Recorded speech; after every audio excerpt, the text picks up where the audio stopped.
여러분 안녕하세요. 184가입니다. 지금 토양용 비료 이제 오늘 세 번째 얘기해야 될 건데요. 보니까 8월 달이 마지막이더라고요. 그래서 8월 달 농사 모습을 한번 보여드리고 이제 9월 달 들어서 이제 토양용 비료 세 번째 얘기 계속 이어가도록 하겠습니다. 급하게 이제 변경된 것 좀 죄송하고요. 뭐 8월 달 농사 모습이 궁금하신 분들 계실 것 같습니다. 그래서 또 9월 달 되면 9월 달 농사 모습 보여드리고요. 좀 양해를 니다 지금 날씨 보니까 이제 오후 4시에 기상청 발표해 보니까 제주도를 관통한다는 얘기입니다. 태풍이 지금 뭐 초강력에서 강으로 이제 뭐 낮아진다 했습니다만은 보니까 제주도 관통을 같아서 지금 걱정이 크거든요. 아마 내일은 아마 태풍 준비로서 하루를 보낼 것 같고 다들 이제 근심 걱정 많죠. 만반히 준비했어서 피해 없기 바랍니다. 자, 오늘 얘기입니다. 올해 농사 모습이에요. 자, 농사 형태는 앞서 얘기했지만 노틸이면서 일곱 가지 안 합니다. 밭갈이 안 하고 이제 비료, 농약, 뭐 비닐 이런 것 안 하는 거죠. 일곱 가지 안 한다는 거. 보통적으로 이제 뭐 밭갈이 하고 이제 뭐 농약 치고 뭐 여러 가지 합니다만은 저는 일곱 가지 안 한다는 거. 그래서 토양용 비료 쓴다는 거. 그 다음에 사업 그룹에 멀칭 부분경과 무게온 농사입니다. 이제 일체 밭갈이 안 하면서 이제 하는 거, 이제 칠무에 들어갔으니까요. 그래서 자연순환 유기농업 줄여서 자연유기농, 더 줄여서는 이제 자연농이랍니다. 표기는 어쨌든 자연순환 유기농 아니면 자연유기농으로 표기하고 있습니다. 자, 토양 자생력과 작물 자생 의존하고 있으면서요. 그 다음에 작물 양분은 농재 생산하는 거. 토양용 비료가 앞서 얘기했습니다만은 이제 비료를 넣어서 뭐 유기물 같은 거죠. 넣어서 토양에 있는 미생물, 동생물의 서식 환경을 만들어서 미생물, 동생물들에 의해서 이제 토양에서 반류가 되면서 이제 분해되지 않습니까? 그러면 이제 작물의 양분이 생산되는 거거든요. 그래서 작물 양분을 농지에 생산하는 농사 방법이죠. 보통적으로 이제 비료 작물 비료라 해서 이제 비료 넣어가지고 그 양분으로 작물을 키우는 건데 저희들은 이렇게 농지에 생산한다는 거. 그래서 생산의 그 기준은 치유 농산물 생산에 맞춰 있습니다. 저는 이제 지금 20대는 제가 이제 돈 때문에 농사를 지었습니다만은 제가 그 당시에 20대 농사 20대 중반이죠. 그때의 그 양배추 재배해서 똥값이 되고 이제 중소가에 사가지고 3년을 키우고 큰 소가 됐는데 송아지까지 낳는 되려 더 쌌거든요. 그러니까 선배들 그러더라고요. 저는 이제 그런 상황도 모르고 농사 시작했는데 보니까 3년마다 4년마다 그런 파동이 온답니다. 그래서 농사 안 짓는 거다. 그때 충격받아서 가락시장으로 갔다는 얘기 했습니다만 가락시장에서 2년 반 동안 니아까 끌면서 대체 뭐가 문제인지 이런 파동이 극복하는 농사를 어떻게 지어야 되나 거기서 느낀 건 뭐냐면요, 우리가 농산물을 생산한다 농업하고 이제 그런 유통까지 소비자까지 연결되기위해서 농업이 가져 있는 수익이 유통업자가 7할 8월이고요 농민이 가질 수 있는 건 2할에서 뭐 20% 30%도 안 되는 것 같더라고요. 그래서 충격을 받았거든요. 이거를 바꿀 수는 없는 거고 그러면 어떻게 보면 유통업자가 갑이고 생산자가 을이 되는, 그래서 새로운 걸 찾은 게 뭐냐면 기술적인 부분으로 이제 농업을 해야겠다. 뭐냐 그러면 이제 뭐랄까요, 명품일 때 저가일 때는 유통업자가 갑입니다만은 근데 명품 같은 경우는 독보적인 기술을 가졌을 때는 농민인 생산자가 갑이 될 수가 있거든요. 지금 보시면 이제 샤넬이라든가 그런 것들이 지금도 유지되고 있는 게 예거든요. 그래서 기술적으로 간다 그러면 이렇게 끌려가지 않는 수익률이 뭡니까? 유통업자가 8할, 7할이 되는 게 아니라 어떻게 보면 50% 60%를 생산자가 좌우할 수 있지 않나 하는 게 저희 그 생각이 그때 들었거든요. 그래서 치유적인 농업, 그래서 기술적인 농업을 하겠다 해서 하는데 지금 그런 거에 준한 게 지금도 변하지 않았습니다. 그때부터 그때 팔려 아시안 게임 2년 반 동안에 그 가락시장에서 지기질하고 니아까 끌면서 뭐랄까요, 거기서 느낀 게 지금도 이어지고 있거든요. 그래서 치유 농산물이라고 하는 기준에 맞춰서 생산하고 있습니다. 그러니까 흙을 살려내는 거죠. 유해독이 없으면서 그런 걸 이제 지금도 하고 있습니다. 그리고 탄소 흡수, 이제 탄소 배출을 안 하는 농사, 뭐 기계 같은 거 안 쓴다는 거, 뭐 화석 원료 안 쓴다는 거, 그다음 완전한 자립농을 지향하고 있습니다. 외국에서 뭐 우리가 1,700만 톤 사료 사오고 뭐 비료 퇴비 그러지 않습니까? 그런 거 잃지 않는, 그래서 그런 쪽으로 어쨌든 지향하고 있습니다. 아, 자, 2월달 농사 모습인데요. 보시면 이거 2월달이나 3월달 같은 경우는 계속 영상 올라가 있으니까 그거 참고해 주시고요. 잠깐만 보여드리겠습니다. 보시면 2월달 농사 모습이고요. 3월달입니다. 3월달도 영상 자세히 보시기 바랍니다. 자, 3월 중순에 돼가지고 이제 저희들은 이제 있는 데가 제주도입니다. 거기서 해발 이제 300꼬지가 좀 넘습니다. 그러니까 해안가보다는 좀 낮거든요. 제가 원래 이제 씨앗을 놨다가 제가 이제 4월 20일 날 보통적으로 육지라든가 뭐 해안가 같은 게 심어도 지장 없었거든요. 근데 제가 4월 20일 날 심어가지고 냉해 다 받았거든요. 그러니까 여기가 좀 고지대라는 거죠. 그러니까 제주도니까 따뜻할 거라는 생각은 좀 제 지역은 아닌 것 같습니다. 원래 이제 씨앗 그 모종 받으러 오신 분이 그러더라고요. 여기가 한 2, 3도는 낮지 않습니까? 그런 얘기 하더라고요. 근데 또 조금 높다 보니까 또 바람을 타거든요. 그러니까 체감 온도는 뭐 5도 정도는 더 떨어질 것 같은 그 전음농 하시는 분이 그 예시더라고요. 그러니까 그 정도로 조금 뭐랄까 그런 냉해 피해가 있을 수 있는 지역입니다. 보시면 이제 4월 달에 보면 전년도에 그 양배추와 약혼 수확한 다음에 이제 11월 달에 심은 양파, 그 다음에 새로 심은 이제 그때 같이 심은 토종콩이 모습입니다. 보시면 이제 양배추가 자라고 이제 다른 이제 가운데도 보시면 이제 눈에 잘 안 보이죠? 토종콩이 자라는 거고요. 그 다음에 이제 4월 아까 얘기했습니다. 원래 심은 것도 실패했습니다. 5월 다 새로 심었습니다. 요거는 조금 설명하고 가는 게 좋겠습니다. 작년도 9월 달에 양배추 심은 거 9월 달 뭐랄까 작물이 있을 때 양배추 심었거든요. 수확이 뭐 대기되어 보면 수확이 끝난 다음에 밭갈이하고 새로 작물 심고 있지 않습니까? 저희들은 작물 자라는데 틈이 있으면 심을 수 있거든요. 왜냐하면 밭갈이 안 하니까요. 그러니까 작년도 9월 달에 작물이 있을 때 약혼이 있을 때 심은 거죠. 약혼이 11월 달에 수확하니까요. 그리고 나서 이제 겨울 달에 가운데는 부였다가 이번에 5월 달에 가운데 부연 토종 이제 참외 심은 거고요. 옆에는 이제 가장자리에 이제 옥수수 심은 겁니다. 양배추는 이제 7월 달 돼서 8월 달 이제 지금 수확하고 있습니다. 좀 농사가 다르죠? 보시면 아까도 있습니다. 여기 약혼이 자랄 때 양배추 9월 달에 심었다가 이제 약혼이 11월에 수확 끝나고 그때에 양파 심었고 그 다음에 5월 달에 또 참외가 가운데 뭐 사진 잘 보이시면 가운데 보이죠?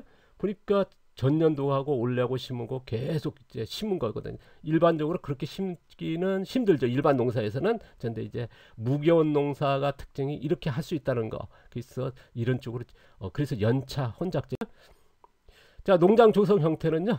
자, 8구역으로 나눠 있습니다. 농사 짓는데 5대, 그 다음에 그 중간중간 3구역으로 이제 그러니까 8구역이 이렇게 되는데 5군데에서 농사 짓는다는 거. 그러니까 아까 화면마다 좀 틀릴 겁니다. 그건 뭐냐면 5구역이 나눴으니까요. 참고하시면 좋을 것 같습니다.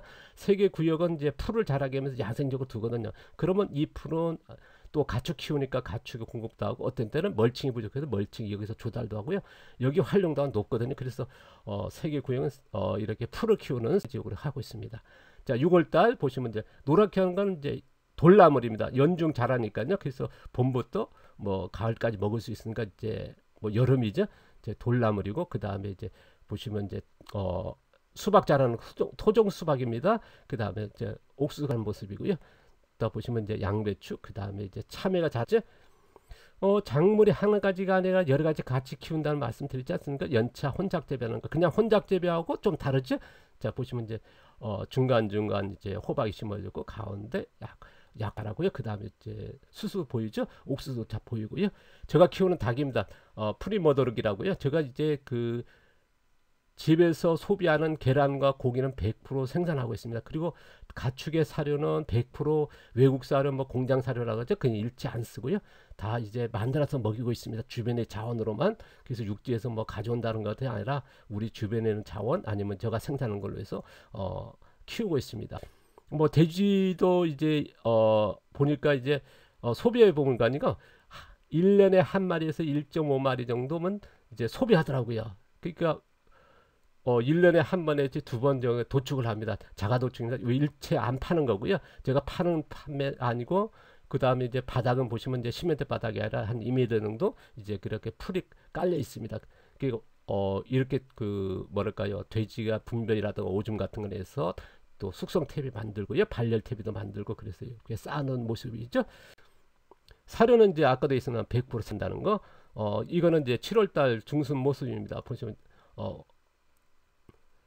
수박 많이 자랐죠? 옥수수 자란 모습이고요. 보시면 이제 토마토가 자라고 가지가 자라고 이제 작년도 9월달에 심은 이제 양배 자란 모습입니다. 올해 심은 이제 또 참외가 자란 모습이고요. 작물 많이 자랐죠? 되게 보시면 이제 양배추입니다. 작년도 이제 9월달에 심었다지 않습니까? 약혼이 자랄 때 아니면 이제 작물이 있을 때 심었던 양배추가 보통적으로 제주도 같은 경우 9월달, 8월달에 심으면은 12월달에 결구되고 1, 2월달에 수확 끝나지 않습니까? 이제 뭐 늦은 데는 4월까지 죄송합니다. 있습니다만 보통적으로 이제 12월달 되면 결구돼가지고 그렇게 수확하는 게 일반적이거든요. 그런데 저희들은 이제 9월달에 심어서 7월달, 8월달에 수확하고 있습니다. 지금도 이제 오늘도 이제 하나 따고 이제 수확했습니다만은 오늘 저녁에도 또 그 양배추 먹을 겁니다. 보시면 이제 벌레가 엄청나게 먹었죠. 저희 집에 처음으로 농장 오신 분들은 하는 말이 있습니다. 양배추 딱 보고는 이게 결구도 안 될 건데 이렇게 뭐 벌레, 이거 뭐 다들 놀래거든요. 근데 결구는 정상적으로 됩니다. 매년 하거든요. 그러니까 제가 이제 농장할 때 일본에서 그 자연농하고 유기농 하신 분들이 이제 단체로 왔다가 이제 이거 보고 뭐 깜짝 놀라더라고요. 결구 됐을까? 결구가 뭐 그러더라. 그래서 제가 따가지고 딱 그랬더니 딱 들러보고는 그러더라고요. 무게가 한 일반 양배추의 어떤 양배추보다 한 30%는 더 나가지 않을까. 뭐 할 정도로 이제 단단하게 합니다. 왜냐 그러면 한 반년 이상 더 키우니까요. 대지 아까도 했으면 12월달, 1월달이 이제 끝납니다만 저희들은 이제 7월달, 8월달 지금도 수확하고 있으니까요. 보시면 이제 정상적입니다. 올해도 제가 한 1000통 수확했을 겁니다. 아프신 분들 좀 나눠드렸고요. 그 다음에 도로면에 해가지고 마을 분들 뭐 가져가게끔 쌓아두면 가져가거든요. 매년 사니까요. 그 다음에 이제 지금도 먹고 있는 참외입니다. 아마 7월 말부터 계속 7월 중순 그때부터 이제 참외는 먹은 것 같습니다. 보시면 이제 참외는 뭐 매년 심어 놓으니까 좋더라고요. 여름의 간식은 최고인 것 같습니다. 우리 집사람이 올해부터 처음으로 먹기 시작한 이제 사과 참외. 뭐 보니까 이제 참외 맛을 조금 알아줘 가지고 원래 농사 짓는 뭐랄까요? 그게 한 기쁨도 있는 것 같습니다. 자, 8월달 농사 모습인데요. 자, 요거는 이제 수수 한번 찍어봐서 제가 이제 아까도 했습니다만 8월달 뭐 제가 이제 농사를 매달 보여준다 생각했는데 보니까 오늘이 31일이더라고요. 그래서 깜짝하게 뭐 그 토양용 비료는 이제 다 미루고 이제 어제 이제 사진 급하게 찍었습니다. 찍어서 올린 건데요. 보시면 어제 모습인데 여기가 아까 그 수박 자랐죠? 근데 수박이 아직도 수확하고 있습니다. 8월 중순부터 이제 그 수박은 이제 익어서 이제 수확하고 있고 다른 데는 수확 다 끝났죠. 저희들은 토종이다 보니까요. 그 다음에 또 뭐랄까 자연적인 지향하거든요. 원래 수박들이 옛날 같은 경우는 뭐 추석 때 먹었지 않습니까? 근데 지금 뭐 6월달, 5월달 뭐 한겨울에 먹었지만은 농사가 바뀌었죠. 지금 뭐 밭에 보니까 뭐랄까 수박이 있는 데는 없을 겁니다. 저희들은 이제 지금 한창 따고 있습니다. 보시면 이제 수박이 안 익었죠. 뭐 익은 대로 이제 제가 따가지고 매일 하루에서 2개 정도 있는데요. 요거는 이제 대파입니다. 대파 제가 떨어진 곳에 보니까 지나가다 보니까 대파 수확이 끝나서 잔잔한 건 버려져 있더라고. 그래서 3콘테나 가져와서 작업해 가지고 심었습니다. 제가 이제 한 5년 전에도 이렇게 심어 놓으니까 한 4, 5년 동안 먹었거든요. 그러면 이제 큰 것만 뽑아 가지고 뭐 자가 소비하는 거니까요. 이렇게 심으니까 좋더라고요. 아마 이제 뭐랄까 버려지는 것도 있으면 이렇게 심으면 아주 좋습니다. 그래서 매년 보면 꽃대 올라왔다가 또 사라졌다가 또 새로운 거 올라오거든요. 그래서 한 번 심어놓고 몇 년이든 뭐 없어지면 이제 뭐 또 심으면 되지만은요. 이렇게 오래 두면서 먹을 수 있다는 거. 토마토하고 이제 호박꽃입니다. 보시면 이제 지금 참외는 이건 늦은 쪽이고요. 나머지는 이제 거의 한쪽에 수확 끝나고 그러니까 늦게 심고 빨리 수확하고 하는 꽃을 우리가 차등을 두고 심는 게 뭐랄까 시기를 두고 심으니까 수확도 좀 달라지니까 좋더라고요. 그러니까 요거는 이제 도로변입니다. 제가 아까 저쪽에 집에서 찍은 사진이었고요. 반대편 이거는 이제 도로변에서 벤치 놓으니까 지나가신 분마다 여기서 뭐 앉아가지고 사진도 찍고 지금 뭐 해바라기서부터 수수가 뭐 한 3m씩 막 자랐거든요. 그러니까 뭐 차쪽에서부터 보기 좋은가 봐요. 사진도 찍고 관광객들 앉아가지고 뭐 강아지하고 놀고 그러더라고요. 저희 반 모습입니다. 이거는 가을 농사 모습입니다. 제가 이제 이번 주부터 이제 농사 준비하고 있습니다.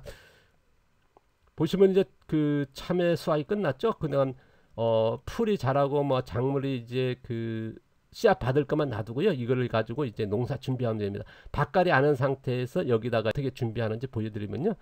씨앗 받을 것만 놔두고요. 그냥 풀을 잘라서 낫으로 큰 거는 자르고요. 중간으로 해서 이렇게 흩어지면서 이렇게 덮는 겁니다. 그러면 이제 농사 준비 끝나는 거죠. 대개 보면 밑거름 넣고 밭갈이 하고 있지 않습니까? 저희들은 뭐 그냥 뭐 기계하면 쉽겠습니다만 일반적으로 이제 뭐 삽질 한다면 힘들겠죠. 저는 뭐 그냥 낫으로 한번 싹싹 베고 그냥 깔면 끝나니까 그러면 이제 농사 준비 끝난 거죠. 그러니까 지금 덮은 것들은 뭐냐 녹갈색하고 녹색 100%죠. 그러니까 영양도 괜찮죠. 그 다음에 이제 미생물, 동생물의 그런 뭐랄까 영양 생산에도 굉장히 높은 유기물이 되겠죠. 비료, 농도가 높은 비료겠죠.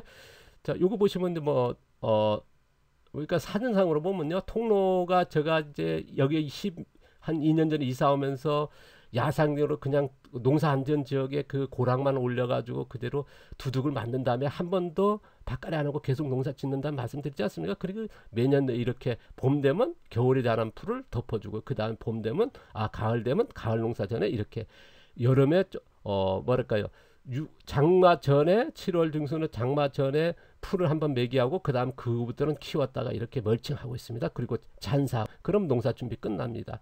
원래 그러니까 요게 수확된 참외 크기가 굉장히 크더라고요. 또 맛이 또 있고요. 그래서 내년엔 좀 더 심어서 뭐랄까 씨앗도 보급하려 그럽니다. 요거는요. 제가 이제 새로운 발견입니다. 뭐냐 그러면 이제 이런 밀감이 작년도에 제주도니까 제가 국조생하고 조생 밀감이 그 버려지는 거, 막 야산에도 버리고 그러시거든요. 그러면 이제 그걸 수거해 와서 매년 이제 이런 통에다가 해서 물로 저장했거든요. 그래서 농가들도 이런 기술을 보급했습니다만 원래는 물을 안 하고 보관했거든요. 근데 이게 성공했습니다. 그러니까 수분은 빠지지만은 물 냈을 때는 완전히 조금 흩어지거든요.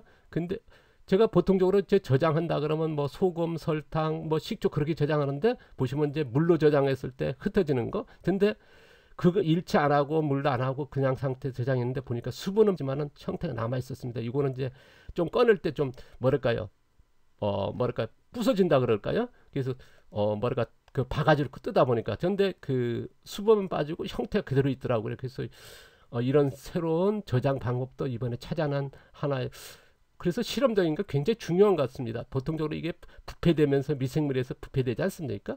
이제 하는데 부패 안 되고요. 그래서 요거를 돼지한테 줘봤더니 돼지들이 잘 먹더라고요. 그래서 내년부터는 또 이 기술을 조금 더 실증이 돼야 될 것 같습니다. 실증이 된다 그러면 아마 여러분한테도 소개할 수 있는 기회가 되지 않을까 싶습니다. 자, 오늘 갑자기 토양용 비료해야 될 건데 제가 8월달 농사 보여드립니다. 지금 태풍이 온다니까 또 태풍 준비하셔서 피해 없기 바라고요. 저도 만반히 준비해야 될 것 같습니다.